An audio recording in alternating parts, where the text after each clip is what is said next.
Salut Benjamin, Salut Edouard, tu vas bien? ça va et toi? Ça va, ça va.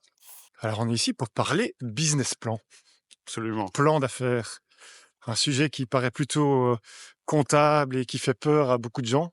Et puis toi, tu les accompagnes et tu les aides avec ta boîte Propulse. Ouais, Parce que j'ai bien résumé ça. t'as assez bien résumé ça, ouais. Euh, mais donc un plan d'affaires, il faut le faire. C'est légal quand tu démarres ta boîte, ok. C'est une obligation légale quand tu crées ta société. Mais il y a plein d'autres cas où c'est intéressant. Ouais, il y a plein d'autres cas finalement où avant qu'on fasse un investissement, on en a besoin. Généralement parce que le banquier, le financier ou l'investisseur le demande. Ouais, Donc il exige pour pouvoir prêter de l'argent, d'avoir un business plan concret avec l'étude du projet qui va être réalisé ou l'investissement qui va être réalisé et, euh, et d'avoir déjà anticipé pas mal de problèmes. c'est ça. Parce que finalement, donc dans un business plan, on étudie, on défriche un peu, on pose les bases en expliquant avec du texte ce qu'on veut faire, quel est le projet. C'est un peu la première partie naturelle, non? Texte, chiffres, images, tout ce qu'on peut Ah utiliser oui, pour dans pouvoir l'ensemble. justifier un projet. Si tu veux, moi je considère que dans un business plan, tu as la partie vraiment stratégique Ouais, où tu te dis, ben voilà, dans la boîte, dans l'investissement que je vais faire, ou le projet que je vais faire au sein de ma boîte, hein, ça peut être, j'ai déjà une entreprise et je veux avoir un nouveau siège voilà. d'exploitation, ou je suis locataire, je veux avoir, Créer une nouvelle business unit, faire un gros ouais, voilà, investissement. Ouais, ou créer une nouvelle équipe. ouais, Et on va expliquer la stratégie derrière cet investissement. Pourquoi on le fait, comment est-ce que on va attirer des nouveaux clients, on fait la stratégie marketing c'est ça. finalement, comment est-ce qu'on va faire en sorte que les clients reviennent, d'attirer de nouveaux prospects, comment on va faire en sorte pour que nos fournisseurs soient bien choisis, enfin tout ce qui pourrait être autour d'un business model, comme on a le business model Canva, par exemple. Voilà. Mais ce modèle Canva qui est plutôt à faire en amont, qui a plutôt l'avantage d'être agile, Ouais, ouais. d'être souple et d'aller vite. Là, le business plan est plutôt dans le but de figer un peu les choses et d'être Mmh. rigide et complet. Bah, le but, c'est enfin, en tout cas, moi, mon but, c'est toujours d'anticiper.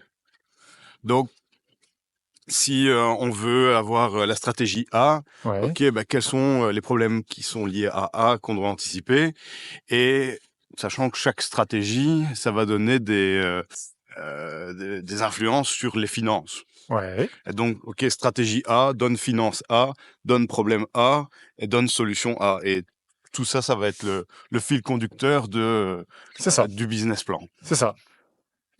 Et donc, si on reprend la vue hélicoptère, donc on parle un peu de cette première partie, la stratégie, hein, t'es Mhm.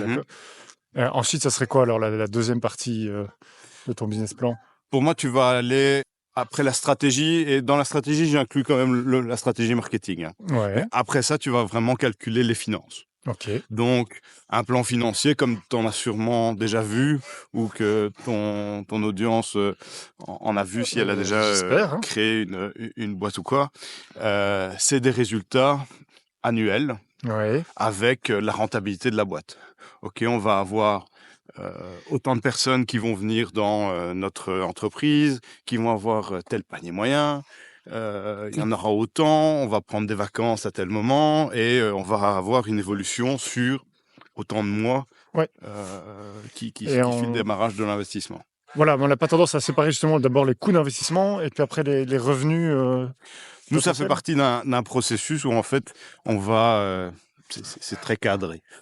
Donc, c'est-à-dire, on va regarder le capital, on va regarder le capital à disposition Oui. avant de définir le capital qu'il faut. Mhm. On va déjà regarder ce que la personne a à disposition, mais on va voir les investissements, on va voir les frais fixes, Ouais. donc tout ce qui est bien services et biens divers dans la comptabilité.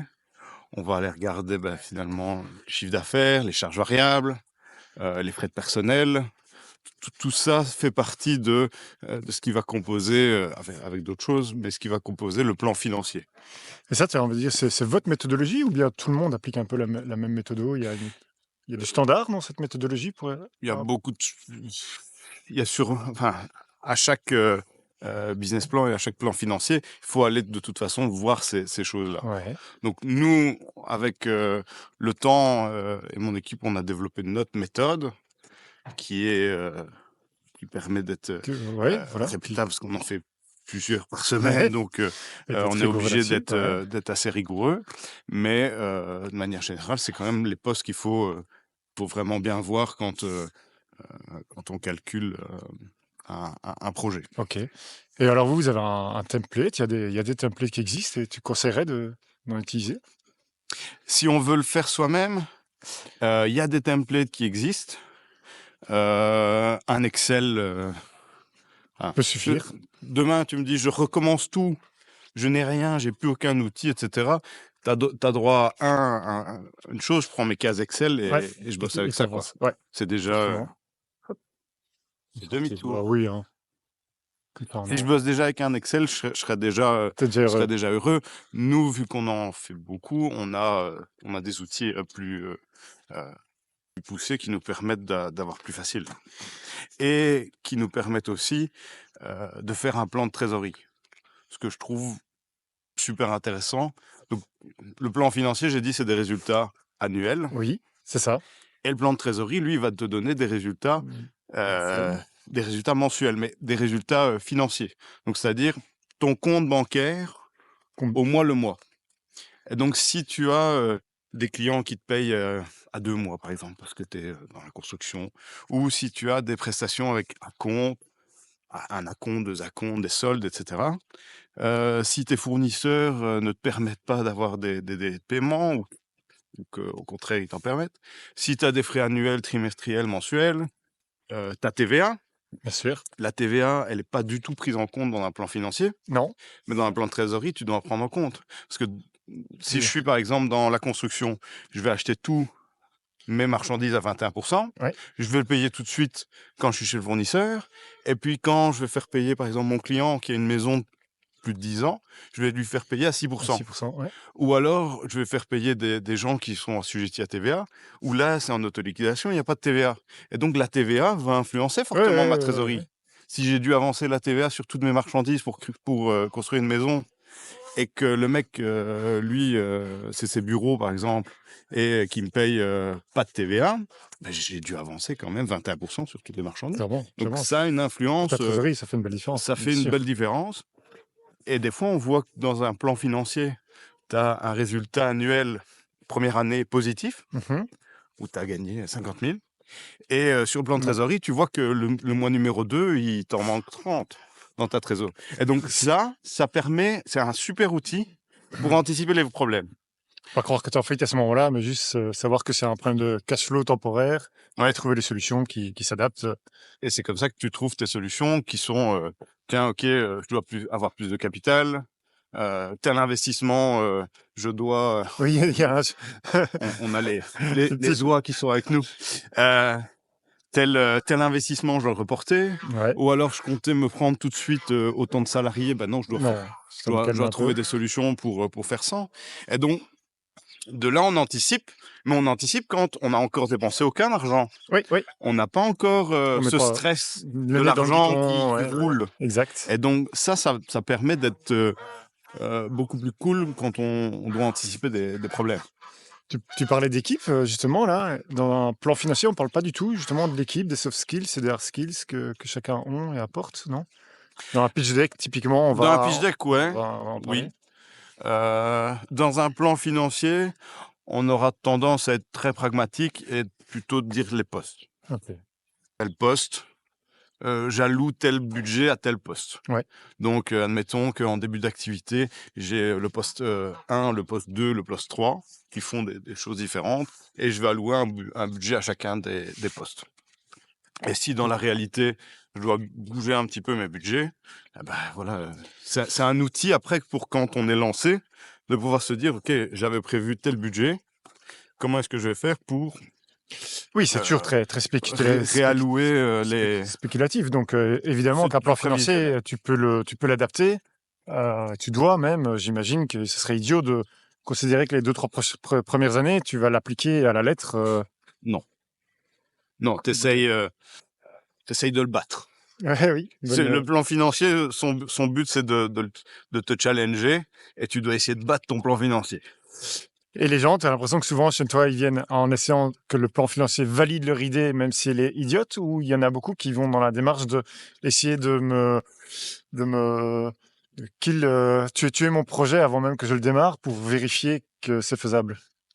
Euh, Nous, les gens, ils viennent faire des business plans, donc je l'ai dit, pour l'obligation légale, Ouais, créer une boîte, se financer. Mais l'idée première, c'est quand même de pouvoir se dire, OK, je sors du bureau avec go, no go. no go. J'y vais ou j'y vais pas.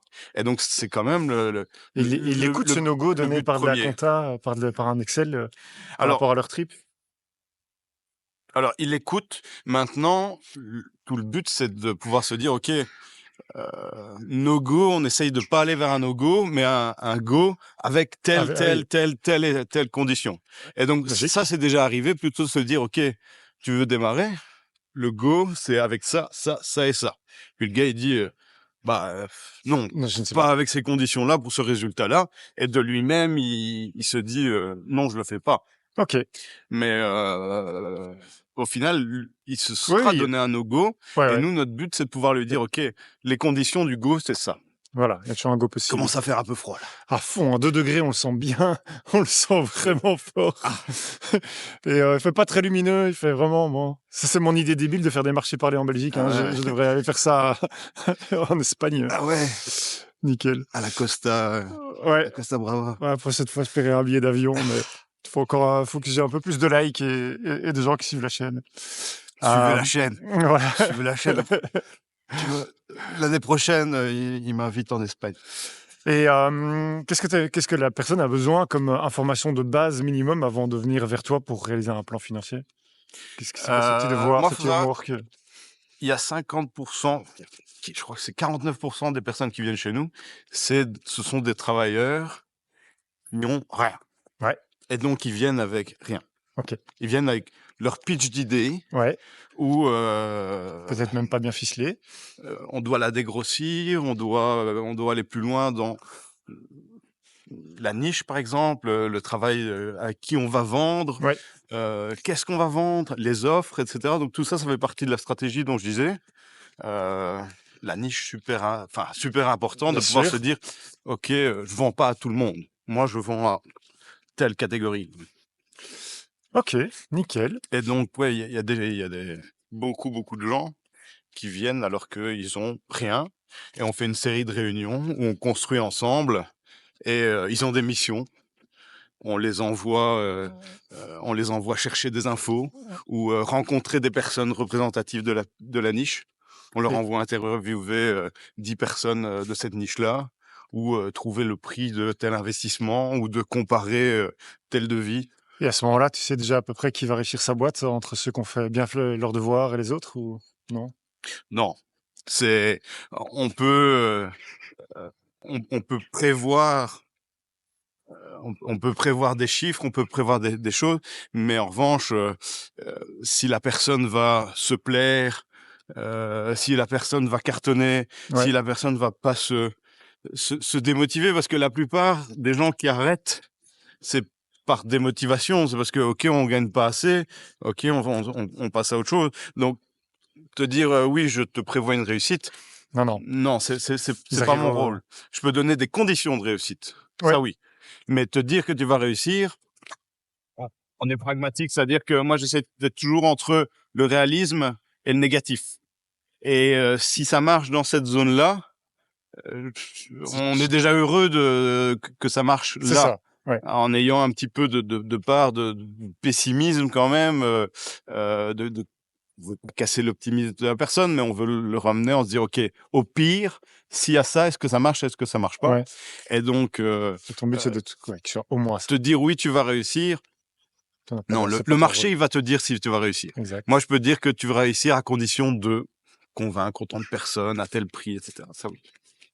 Ah bah, un tout grand merci. Avec plaisir. Où est-ce que les gens te retrouvent? Ils nous retrouvent sur notre site pro-pulse.be. Ils nous retrouvent sur LinkedIn, on a commencé la chaîne YouTube et on est en train de sortir notre intelligence artificielle qui va, nous aider à faire des business plans et qui peut déjà, faire des plans stratégiques, OK. qui se trouvent sur notre site pro-plus.be. Et ça, c'est la phase 1. Phase Ça 2, on fera les plans financiers et phase 3, les plans de trésorerie. Toujours avec nous, qui sommes, pilotes en du conseil en de plus. l'intelligence artificielle, la D'accord. possibilité de conseiller en plus, mais tout notre cerveau Et tu réuni l'as au même nourri avec endroit. quoi ton IA? Beaucoup de notre méthode, beaucoup de stratégies qu'on avait déjà fait sur, les dernières années, depuis 2013 maintenant. OK. Tout est dedans. Moi, j'écris des articles, j'écris des stratégies, Ouais, j'écris des ouais, articles ouais. et on le nourrit avec ça, plus notre méthodologie, qui est déjà bien pointue aussi. Ah bah, tout grand merci. Merci à toi, Merci à Eda. toi. Bye bye. Salut.